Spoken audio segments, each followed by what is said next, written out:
پھر چھوڑنا، یہ ہو گئی نا چیزیں. اگر وہ آ جائے دین میں اور کہتا رہے کہ میں آ تو گئی ہوں لیکن میں قربانی کوئی نہیں، بدعت نہیں میرے تو خاندان میں ہوتی ہے میں کروں، نماز پڑھ رہے ہیں، روزہ رکھے ہیں، سب کر رہے ہیں، ساتھ میں کیا قربانی کوئی نہیں دے رہے، تو یاد رکھیے گا کہ قربانی نہ دینے سے نفاق کی بیماری کا نقطۂ آغاز، جس کو ہم کہتے ہیں اسٹارٹنگ پوائنٹ ہے. تو میں آپ کو دو چیزیں یہاں پہ ہائی لائٹ کروں گی. قربانی اور قربانی سے ہٹ کے جب ہم بہت زیادہ یعنی ہم پہ پریشرز آتے ہیں نا، تو بعض دفعہ ہمیں باتوں سے بات کرنا پڑتا ہے، ٹھیک ہے نا. یہ بھی دونوں الگ الگ چیزیں ہیں. یہ جو چیزیں جو ہے نا یہ اسٹارٹنگ پوائنٹ ہے اگر کسی کی زندگی میں جو مانی، ٹھیک ہے، دس از اے اسٹارٹنگ پوائنٹ نفاق. ورنہ نہیں آپ کو پتہ چلے گا، کوئی فرق نہیں، سب ایک جیسے لگیں گے آپ. تو بات یہی ہے کہ ایک اور بات یاد رکھیے گا کہ کلمہ گو منافق ہے. کلمہ پڑھا ہوا ہے اس میں، دونوں نے پڑھا ہے، چاہے شعوری ہے چاہے غیر شعوری نفاق ہے، یہ بھی یاد رکھیے. کلمہ گو مسلمان ہے. اب اس کے بعد یہ میں نے آپ کو ساری جو باتیں بتائی تو اس سے آپ یہ سمجھ لیں کہ یہ ایسی ایک بیماری کی شکل ہے کہ جس کے بارے میں قرآن میں سورہ البقرہ آیت نمبر 8 سے 10 میں آتا ہے. بعض لوگ ایسے ہیں جو کہتے ہیں کہ ہم اللہ اور آخرت کے دن پر ایمان لائے، در حقیقت وہ مومن نہیں. اللہ تعالیٰ فرما رہے ہیں وہ اللہ اور ایمان لانے والوں کو دھوکہ دینے کی کوشش کر رہے ہیں، مگر دراصل وہ خود اپنے آپ کو دھوکہ دے رہے ہیں اور انہیں اس کا شعور بھی نہیں ہے. قرآن میں سورہ البقرہ میں آتا ہے لا یشعرون لا یعلمون، ہے نا، یہ علم نہیں رکھتے، شعور نہیں ان کو. تو ان کے دلوں میں ایک بیماری ہے، اللہ تعالیٰ نے بھی بتا دیا، ٹھیک ہے، جس سے اللہ نے اور زیادہ بڑھا دیا. کون سی بیماری؟ نفاق کی بیماری. ایک اور ہمیں بات کیا نفاق سے کی پتہ چلی، یہ ایک ڈیزیز ہے، ٹھیک ہے. ایک اور چیز پتہ لگ گئی،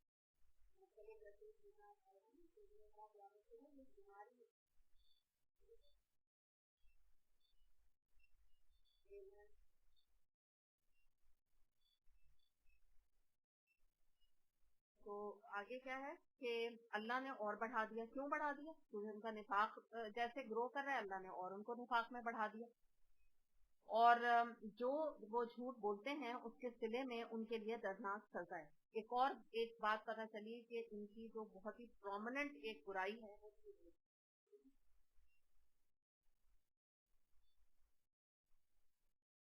یہ جو ہے نا یہ بیماری ہے، اور جھوٹ ان کا آپ سمجھ لیجیے ٹریٹ ہے، ایک ان کی ہابی ہے، ایک ان کا عادت ہے، کوئی بات ہی نہیں ہے جھوٹ ان کی زندگی میں نا. تو یہ کچھ چیزیں منافقت کی ہمارے سامنے یہاں پر آ رہی ہیں. اچھا اب ہم دیکھتے ہیں کہ یہ عملی ایک منافقت ہوتی ہے، ٹھیک ہے. میں نے آپ کو دو ٹائپس بتائے تھے نا. اس کے بعد کیا ہوتا ہے کہ اس کا نتیجہ کیا نکلتا ہے بعد میں، یعنی ان دو کا شعوری نفاق ہے غیر شعوری نفاق ہے، یہ ٹرن کس میں ہو جاتا ہے؟ عملی منافقت میں، ٹھیک ہے. اس کو ہم کہتے ہیں عملی نفاق. ایک اور ٹائپ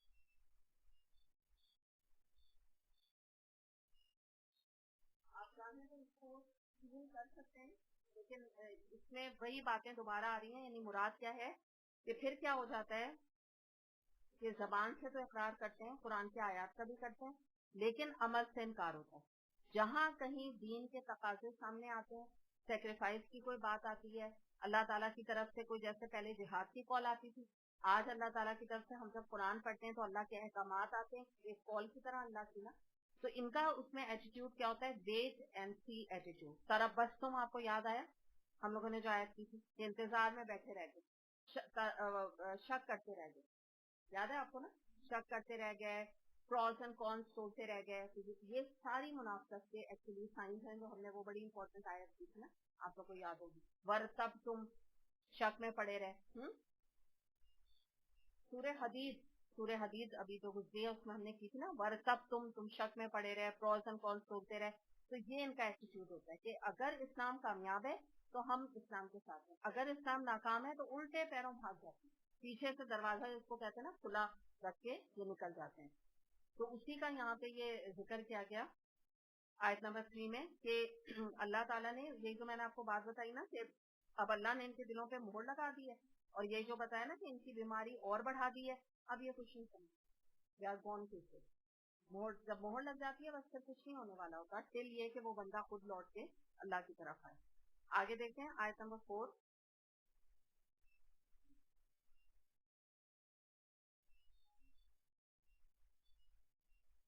جی بالکل بالکل ڈگری. ہاں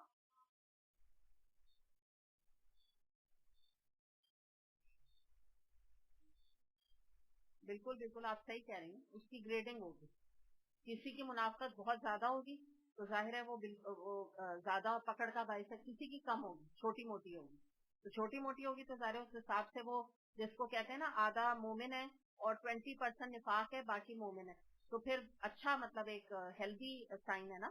کیونکہ ظاہر سی بات ہے کہ کوئی انسان گناہ سے تو خالی نہیں ہے نا, منافقت سے خالی بڑا مشکل ہے کہ کوئی ہو, لیکن اپنے کو جیسے امپروو کرتا جائے گا اس کی گریڈنگ بڑھتی جائے گی. پھر دیکھیں نا پھر کیا ہے, آپ لوگ وہ یہاں پہ نیچے سلائڈ بھی موجود ہے ایمان کے درجات, اس میں یہ ہوتا ہے کہ ایمان آیا آپ کا, اس کے بعد آپ مومن بنے, مومن کے بعد آپ متقی بنے, متقی کے بعد آپ محسن بنے.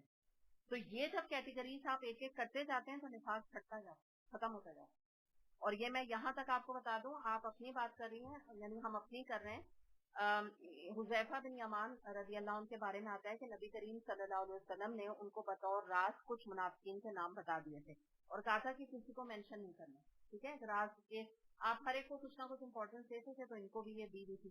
تو عمر رضی اللہ عنہ ان کے پاس آئے, حذیفہ کے پاس, اور کہنے لگے کہ میں تمہیں قسم دے کے کہتا ہوں کہ تم یہ ذرا چیک کر کے بتا دو کہ میرا نام تو منافقین میں نہیں. اور اس کے علاوہ یہ آتا ہے کہ 30 صحابہ کرام ایسے تھے ان کو ہر وقت اپنے بارے میں نفاق کا ڈر لگا رہا, ہر وقت وہ ڈرتے رہتے تھے, اور ان سے بہت ڈرتے تھے کیونکہ ان کو نا سر النبی کہتے ہیں. سر کا مطلب ہوتا ہے راز, اور نبی کریم صلی اللہ علیہ وسلم کے راز کی حفاظت کرنے والا حذیفہ بن یمان کو یہ نام پتا تھا. نبی کریم صلی اللہ علیہ وسلم نے کہا تھا کہ کسی کو نہیں بتانا, انہوں نے مرتے دم تک اپنے سینے میں اس راز کو رکھا, کسی کو نہیں پتا چلا کون منافق ہے. وہ تو ہم خود سمجھتے ہیں نا, ان کے ہم نے یہی آئیڈینٹیفائی کر کے عبداللہ بن ابئی کو ہم کہتے ہیں منافق, کیونکہ ہم آئیڈینٹیفائی ہم نے کر لیا ہے اس کا حال کیا تھا.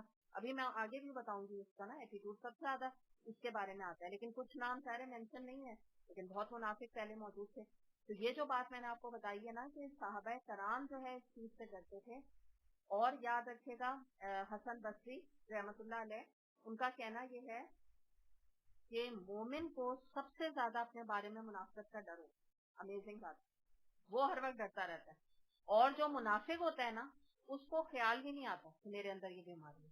میں تو ابھی بتایا نا, یہ جو غیر شعوری نفاق ہے وہ یہی تو پرابلم ہے, یہ تو بہت ہی ڈینجرس ہے. غیر شعوری وہ بھی کم نہیں ہے شعوری طور پہ, لیکن غیر شعوری یہ کہ وہ منافق ہوتا ہے لیکن وہ اپنے کو سمجھتا نہیں.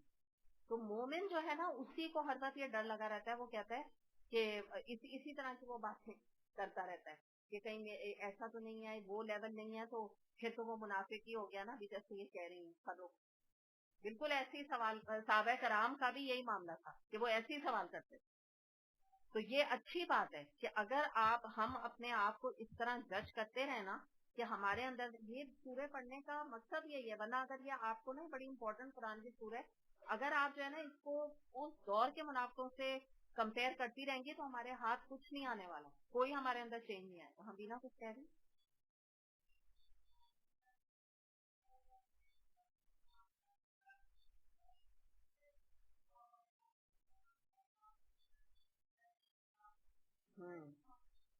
بالکل بالکل صحیح بات.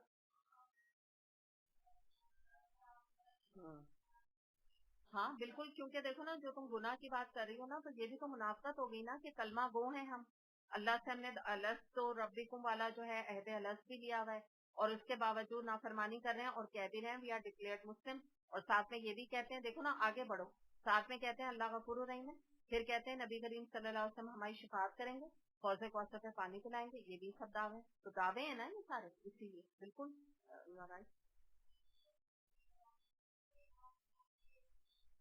ہاں بالکل بالکل, یہ جو کہہ رہی ہیں بشرا, یہ واقعی یہ دعا جو ہے یہ دیکھیں نا, اسی لیے تو نبی کریم صلی اللہ علیہ وسلم کی نے جو دعائیں ہمیں سکھائی ہیں نا, ہم تو پہنچ ہی نہیں سکتے, ہمیں تو پتہ ہی نہ چلے کہ اب یہ جیسے یہ کہہ رہی ہیں, اب آپ لوگ یہ دعا پڑھیں گے نا تو آپ شعور کے ساتھ پڑھیں گے. ابھی تک آپ نے سوچا ہوگا کہ اللہ تو ہمارے دل کو نفاق سے بچائے, پھر آپ کہتے ہیں میں کہاں منافق ہوں, یہ کسی منافق کے لیے دعا مانگی ہوگی نبی کریم صلی اللہ علیہ وسلم, ہے نا, ایسے سوچیں گے. اور نبی کریم صلی اللہ علیہ وسلم اپنے لیے مانگ رہے ہیں, آپ بتائیے. ہم تو مطلب ہماری تو زبان بھی اس میں وہ ہو کہتے ہوئے کہ نبی کریم صلی اللہ علیہ وسلم اپنے لیے کہہ رہے ہیں دعا, انہیں کی تو دعائیں ہیں نا, کہ مصنون دعا ہے. چلیں آگے چلتے ہیں, آیت نمبر 4. وَإِذَا رَأَيْتَهُمْ تُعْجِبُكَ أَجْسَامُهُمْ وَإِنْ يَقُولُوا تَسْمَعْ لِقَوْلِهِمْ كَأَنَّهُمْ خُشُبٌ مُّسَنَّدَةٌ يَحْسَبُونَ كُلَّ صَيْحَةٍ عَلَيْهِمْ هُمُ الْعَدُوُّ فَاحْذَرْهُمْ قَاتَلَهُمُ اللَّهُ أَنَّىٰ يُؤْفَكُونَ. انہیں دیکھو تو ان کے جثے کا مطلب ہوتا ہے جسم، اگر آپ کے پاس یہی ٹرانسلیشن ہو تو جسم لکھ لیں آپ. تمہیں بڑے شاندار نظر آئیں، بولے تو تم ان کی باتیں سنتے رہ جاؤ، مگر اصل میں یہ گویا لکڑی کے کندے ہیں جو دیوار کے ساتھ چن کر رکھ دیے گئے ہوں. ہر زور کی آواز کو یہ اپنے خلاف سمجھتے ہیں، یہ پکے دشمن ہیں، ان سے بچ کر رہو، اللہ کی مار ان پر، یہ کدھر الٹے پھرائے جا رہے ہیں. اب دیکھیے یہ جو ان کا ذکر کیا گیا اس سے مراد کیا ہے کہ آپ پہلے کے بھی اگر سرداروں کو میں پہلے ان کے بارے میں بتا دوں، جیسے عبداللہ بن ابی تھا یا اور مختلف سردار تھے نا قریش کے، تو یہ بڑے ویل ڈریسڈ تھے، بڑی ان کی چرب زبانی ہوتی ہے نا، بڑے سوفسٹیکیٹڈ انداز سے بات کرتے تھے، کیرسمیٹک پرسنالٹیز تھی ان کی. تو اسی کی طرف یہ بات بتائی جا رہی ہے کہ ان کے حسن، جمال، ڈریسنگ، خوشبو اور یہ سب دیکھ کے درازی قد تم کہو کہ بھئی کیا لوگ ہیں نا، یہ کیا زبردست، بڑا تم ان کے ساتھ امپریس ہو. لیکن اللہ تعالیٰ نے یہاں فرمایا کہ یہ گویا لکڑیوں کی طرح ہیں جو کہ دیوار سے لگی ہوئی ہوں، جو خالی لکڑیاں رکھی ہوں جس کے اوپر کوئی ہرا بھرا درخت نہ ہو، تو وہ کس کام کی ہے، کس کو فائدہ پہنچائے گی سخت قسم کی لکڑیاں. تو بالکل یہ اللہ تعالیٰ نے ان کے بارے میں یہ اس میں فرمایا ہے کہ کسی بھی مجلس میں اس طرح سے یہ بیٹھتے تھے، مختلف معنی اس کے کیے گئے جیسے لکڑی رکھتی ہو، تو لکڑی جیسے کچھ سنتی ہے، اگر یہاں پہ یہ دروازہ ہے ووڈ ہے یا یہ ٹیبل ووڈ کی رکھی ہے یا یہ سن رہے ہیں کیا ہماری باتیں اللہ کے بارے میں جو ہم کر رہے ہیں، نہیں سن رہے نا. تو اس طرح بیٹھتے تھے. تو 2-3 معنی ان کے کیے گئے نا، اس طرح کے گویا لکڑی ہے، اس سے مراد یہ ہے. اچھا اب آپ دیکھیں مزید کیا بات بتائی جا رہی ہے. کوئی ہے نا زوردار آواز آتی ہے تو ڈر جاتے ہیں اور کہتے ہیں ہمارے لیے. مراد کیا ہے، کوئی اللہ کا حکم قرآن میں آیا ڈر گئے، آپس میں چمو گوئیاں شروع کر دیتے ہیں، وہ پتہ چلا قرآن میں فلاں حکم آ گیا، پتہ چلا فلاں چیز آگے دے، ہم نہیں کر سکتے، گھبرا اٹھتے ہیں. اور صحابہ کرام کا حال کیا ہوتا تھا، کوئی حکم آتا تھا تو وہ کیا کہتے تھے، اگر آپ کو قرآن کی وہ سورہ یاد ہو کہتے تھے واہ کیا عمدہ چیز اتری ہے، کیا اللہ نے بات فرمائی ہے. جیسے کوئی قرآن پڑھتا ہے تو کہتے ہیں نا سبحان اللہ، کیا اللہ نے بات فرمائی. تو ان کا الٹا معاملہ ہوتا تھا، جو خوف کا شکار ہو جاتے تھے نا، اور ان کا دل جیسے ہی ہے نا ڈر جا رہے ہیں، ان کا دل اندر سے چور تھا نا ان کے دل میں، تو دھک دھک کرنے لگتا تھا کہ اب اللہ کا حکم آ گیا، کہیں ہمیں کچھ جہاد کے نہ جانا پڑے، کہیں ہمیں فلاں چیز پہ عمل نہ کرنا پڑے، کہیں اللہ کی راہ میں انفاق نہ کرنا پڑے. پیسہ نہیں ان سے نکلتا تھا نا، سب سے بڑا جو ان کا مسئلہ تھا.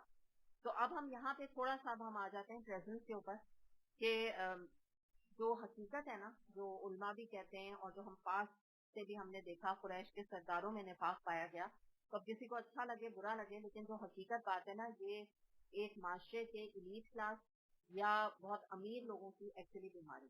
ٹھیک ہے، اللہ ماشاء اللہ، میں یہ آپ کو پتا ہے کوئی بھی فٹ نہیں ہو سکتا 100% اس کے اندر نا، لیکن بہرحال اوور آل یہی بات ہے.